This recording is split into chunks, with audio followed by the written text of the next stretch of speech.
Profit छोटे छोटे आणि लॉसेस मोठे मोठे, हे हर घर की कहाणी झालेली आहे.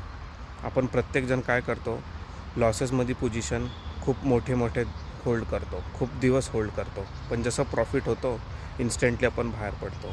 तर याच्यातून मला असं जाणवलं मित्रांनो, आपण लॉसेसला नाही घाबरत, आपण प्रॉफिटला घाबरतो.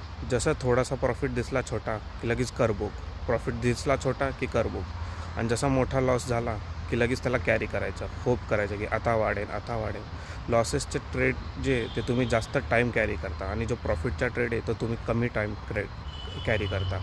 हे तुम्ही तुमच्या ॲनालिसिस करून बघा, तुम्ही असं करता का नाही. त्यामुळं मित्रांनो, प्रॉफिटचे जे ट्रेड असतात ते जास्त वेळ कॅरी करत जा, आणि लॉसेसचे जे ट्रेड आहे त्याचा टाईम कमी ठेवत जा. लॉसेस ट्रेड घेताच मित्रांनो, ज्यावेळेस तो ट्रेड प्रॉफिटमध्ये येतो, ग्रीन दिसायला लागतो ना, लगेचच असे ट्रेड जास्त दिवस कॅरी करत जा, जास्त वेळ कॅरी करत जा. आणि काही ट्रेड असतात की ते ट्रेड घेतल्या घेतल्या लगेचच लॉसमध्ये दिसतात. तर अशा ट्रेडमधून लवकर निघायचा प्रयत्न करत जा. धन्यवाद.